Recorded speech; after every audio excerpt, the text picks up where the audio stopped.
کیونکہ مذہب کارڈ جو بھی کھیلتا ہے وہ نفرت کے بیج بوتا ہے، انہیں کو ہوا دیتا ہے۔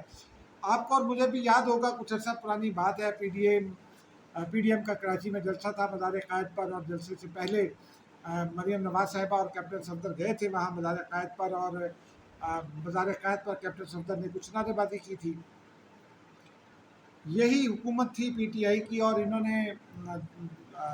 ان کی حکومت میں ان کی ہدایت پر دروازے توڑ کر کیپٹن صفدر کو ہوٹل سے گرفتار کیا گیا تھا، اور پھر بلاول بھٹو زرداری کو مداخلت کرنا پڑی تھی اور انہیں رہائی بھی ملی تھی، ضمانت بھی انہیں ملی تھی۔ اس وقت پی ٹی آئی والے کیا کہتے تھے؟ قائد اعظم کا مزار ایک سیاسی رہنما کا مرکز ہے۔ مزار قائد پر سیاسی جلسہ ہو سکتا ہے تو سیاسی نعرے بازی لیکن کب ہو سکتی ہے، لیکن وہ قبر پر کھڑے ہو کر نہیں ہو سکتی، یہ ہم سب کا اس پر اتفاق ہے۔ قبر کا اپنا ایک احترام ہوتا ہے، وہاں ڈیسنسی کی ضرورت ہوتی ہے۔ آج وہ لوگ مقامات مقدسہ پر ہونے والی اس حرکت کو اگر جائز قرار دینے کی کوشش کرو، اور بدقسمتی سے اس میں ایک بڑے ٹی وی اینکر بھی شامل ہے، ایک بڑے چینل کے، افسوسناک بات ہے۔ اب ناظرین بس اس پر اتنا ہی کافی ہے، کیونکہ اب ایکشن ہو جائے گا، اور لیکن بہرحال یہ ہمارے اور آپ کے سوچنے کی بات ہے، اور ہمیں یہ فیصلہ کرنا چاہیے کہ کہاں ہمیں خاموش رہنا ہے اور کہاں ہمیں سیاسی نعرے بازی کرنی ہے۔ ناظرین اب آتے ہیں اہم ترین خبر کی جانب، جو پاکستان کے حساب سے بہت اہم ہے۔ آپ کو یاد ہوگا دو روز پہلے، گزشتہ روز تو خیر بلاول بھٹو نے حلف اٹھایا، لیکن اس سے ایک روز پہلے کراچی میں انہوں نے ایک پریس کانفرنس کی، اور انہوں نے یہ کہا کہ پاکستان کا آئین توڑا جا رہا ہے، اور پاکستان پیپلز پارٹی آئین کی خالف جماعت ہے، اور وہ خاموش تماشائی کی طرح آئین توڑنے کے اس عمل کو نہیں دیکھ سکتی ہے، اور ہم اپنے اسپیکر صاحب سے بھی مطالبہ کریں گے کہ وہ بھی ایکٹ کریں، اور حکومت سے بھی مطالبہ کریں گے کہ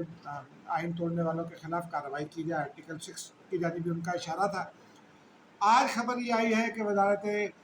داخلہ اور وزارت قانون کا ایک اجلاس ہوا، وزارت قانون میں ماہرین کا، اور صدر مملکت گورنر پنجاب کے حالیہ بیانات اور اقدامات کا جائزہ لیا گیا، جس طرح سے آئین کی خلاف ورزی ہو رہی ہے، کیونکہ گزشتہ روز لاہور ہائی کورٹ نے یہ گورنر سے کو یہ ہدایت کی تھی، اور عدالتیں اپنے فیصلے میں جو زبان استعمال کرتی ہیں ان میں وہ بعض اوقات سجیسٹ کہہ دیتی ہیں، بعض اوقات وہ کہہ دیتی ہے اٹ ول بی بیٹر، یا اس طرح کے سافٹ الفاظ استعمال کر لیتی ہیں، لیکن ان کا مقصد اور مطلب ایک قومی اسمبلی میں جو آئینی ماہر ہیں، جو اسمبلی میں تمام آئینی اور قانونی امور پر گائیڈ کیا کرتے ہیں، اس سیکشن میں میری بات ہوئی۔ ان کا بھی یہ کہنا تھا کہ گورنر پنجاب بھی لاہور ہائی کورٹ کے فیصلے کی خلاف ورزی کے مرتکب ہو رہے ہیں، اور یہ آئین توڑنے کے مترادف ہے، کیونکہ انہیں یہ علم ہے، یا تو وہ ان پڑھ شخص ہوں اور انہیں پتہ نہ ہو، اور صدر مملکت نے جس طرح سے روک رکھی ہے سمری گورنر پنجاب کو فارغ کرنے کی، وہ بھی بڑا مسئلہ ہے۔ تو یہ سب آئین شکنی ہو رہی ہے۔ پرویز الہی صاحب نے پریس کانفرنس کر کے ایک نئی بات کر دی کہ یہ عدالتوں کو اختیار نہیں ہے، عدالتوں کو اگر نہیں اختیار تو پھر کس کو اختیار ہے۔ اب یہ دیکھا یہ جا رہا ہے، اسمبلی تیار کر لی گئی ہے کہ کیا ایکشن ہو سکتا ہے۔ اس میں میری اطلاع یہ ہے کہ صدر مملکت کے خلاف امپیچمنٹ کے علاوہ جو دوسرا آپشن ہے آئین میں، وہ ریموول آف دی پریزیڈنٹ کہا جاتا ہے، اس کا بھی جائزہ لیا جا رہا ہے کہ اس پر اگر مواخذے کے لیے لوگ موجود نہ ہوں تو ریموول کس طرح سے ممکن بنائی جا سکتی ہے، یہ دیکھا جا رہا ہے، اس پر بھی غور کیا جا رہا ہے۔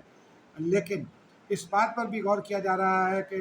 سابق وزیر اعظم عمران خان اور ان کے ساتھیوں کے خلاف، جس میں سابق ڈپٹی اسپیکر بھی ہیں، ان کے خلاف آئین شکنی کی کارروائی کی جائے آرٹیکل 6 کے تحت۔ میرے خیال میں یہ ذرا مشکل ہوگا، کیونکہ عدالتیں جو ہیں وہ بہت واضح طور پر دیکھنا چاہتی ہیں کہ کیا ہوا ہے، اور اگر صدر مملکت کی امپیچمنٹ ہو جاتی ہے یا ریموول ہو جاتی ہے ان چارجز کے تحت جو آئین شکنی کے زمرے میں آتے ہیں، اور وہ آئین شکنی ہے بھی، تو پھر تو ٹھیک ہے، لیکن ان کو آرٹیکل 6 کے زمرے میں لایا جا سکتا ہے کہ نہیں، یہ فیصلہ عدالتیں کریں گی، حکومت صرف اپنی کوشش کرے گی، اور میرے خیال میں یہ ممکن نہیں ہے، اور میری رائے میں یہ ہونا بھی نہیں چاہیے، کیونکہ میں ذاتی طور پر یہ سمجھتا ہوں کہ سیاست میں اگر غصے میں بھی کوئی اقدامات کیے جا رہے ہیں تو پھر تحمل اور برداشت اسی کا نام ہے۔ اگر ہم برداشت کا کلچر پیدا کریں گے تو یہ ملک آگے چلے گا۔ اگر ہم نے آرٹیکل 6 کو انووک کرنا شروع کر دیا تو پھر ہر چھوٹی چھوٹی بات پر آرٹیکل 6 انووک کرنے کی کوشش کی جائے گی، اور یہ معاشرہ رہنے کے قابل نہیں رہے گا۔ یہ ملک، اس میں سیاست نہیں ہو سکے گی، اور یہ بہت مشکل ہو جائے گا۔ ناظرین، اب خبروں کی جانب آتے ہیں۔ ایک خبر تو یہ ہے کہ آج یہ چلوائی گئی بلکہ کہ راجہ ریاض صاحب کو قائد حزب اختلاف بنانے کا فیصلہ کر لیا گیا ہے، اور یہ فیصلہ اس گروپ نے کیا ہے جو پی ٹی آئی کے لوگوں کا ہے، جنہوں نے ووٹ نہیں کیا عمران خان کے خلاف، لیکن عمران خان کے ساتھ بھی نہیں رہے وہ، اور وہ نااہل نہیں ہو سکتے ہیں، کیونکہ آئین میں آرٹیکل 63A جو ہے، اس کا A1 جو ہے، اس میں یہ واضح طور پر لکھا ہے کہ ووٹ کرنا ہے۔ 3-4 چیزیں ہیں جس میں اسپیکر اور قائد ایوان کا انتخاب ہوتا ہے، ان کے خلاف تحریک عدم اعتماد یا ریموول، اور آئینی ترمیم یا فائنانس بل شامل ہیں۔ چوتھا کوئی ایلیمنٹ ایسا نہیں ہے جس کی وجہ سے ان کو نااہل کیا جا سکے، لیکن بعد میں ہماری بات ہوئی تو پتہ یہ چلا کہ یہ بات نہیں ہے، ابھی تک معاملہ کلیئر نہیں ہے، اور عید کے بعد اسپیکر بنائیں گے اور پھر یہ فیصلہ کریں گے کہ قائد حزب اختلاف کون ہوگا۔ دو ہی شخصیت سامنے ہیں، نور عالم اور راجہ ریاض۔ تو اگر نور عالم قائد حزب اختلاف بنتے ہیں تو راجہ ریاض پارلیمانی لیڈر ہو جائیں گے، اگر اسٹیبلش یہ ہو جاتا ہے کہ راجہ ریاض کے پاس اکثریت ہے اور وہ قائد حزب اختلاف بنتے ہیں تو نور عالم پارلیمانی لیڈر ہو سکتے ہیں۔ اس درمیان میں ایک خبر یہ بھی ہے کہ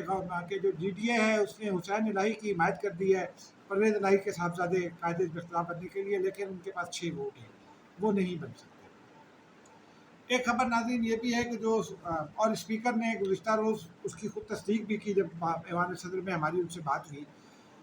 انہوں نے اس بات کی تصدیق کی ہے کہ جو استعفے ہیں ان کی اکثریت ایک ہی فارما پر پرنٹڈ ہے اور اس میں حلقہ نمبر لکھا ہوا اور سگنیچرز ہے، اور انہوں نے اس بات کی بھی تصدیق کی کہ جو اسمبلی کے ریکارڈ میں سگنیچر ہیں، بہت سارے اراکین کے سگنیچر اس سے نہیں ملتے۔ اب وہ عید کے بعد یہ ان کو بلانا شروع کریں گے اراکین کو، اور پھر ان سے رائے لینے کے بعد ان کے استعفے کا فیصلہ کیا جائے گا۔ عمران خان صاحب، فواد چودھری صاحب یا اس طرح کے بہت سارے لوگ ایسے ہیں جن کے استعفے اپروو ہو جائیں گے، کیونکہ بہت ساروں نے، جیسے مراد سعید صاحب ہیں، انہوں نے اپنے ہاتھ سے تحریر لکھ کر استعفیٰ بھیجا ہے، تو اس کو منظور کرنے میں شاید کوئی مشکل نہیں آئے گی، لیکن جو باقی اراکین ہیں ان کے استعفوں کے بارے میں تصدیق کی جائے گی۔ ناظرین، یہ بڑی خبریں اب تک کی۔ ایک چھوٹی سی خبر یہ بھی ہے کہ آصف زرداری اچانک دبئی چلے گئے۔ لوگ حیران تھے کہ دبئی کیوں گئے ہیں، تو ہم نے بھی تھوڑا سا کھوج لگایا، فیملی ذرائع سے بھی بات کی، تو پتہ یہ چلا کہ آصف علی زرداری صاحب بے چین تھے اپنے نواشے کو دیکھنے کے لیے۔ چودھری میر حاکم خان ان کا نام ہے، بھٹو بھی ان کے نام میں آتا ہے۔ وہ ابھی چند ماہ کے ہیں، اور چونکہ بختیور صاحبہ پاکستان نہیں آ سکی تھی تو آصف علی زرداری اپنے نواسے کو دیکھنے کے لیے، ان کا نام ECL سے نکلا کئی سال کے بعد، تو وہ دبئی چلے گئے۔ جمعے کو وہ واپس آ جائیں گے کراچی، اور پھر اس کے بعد وہ نواب شاہ چلے جائیں گے، اور عید وہ نواب شاہ میں گزارنے کے بعد عید کے دن ہی شاید یا عید کی شام پھر وہ جائیں گے لاڑکانہ قریب، خدا بخش جائیں گے۔ ناظرین، اب تک کے لیے اتنا ہی، مجھے اجازت دیجیے، خدا حافظ۔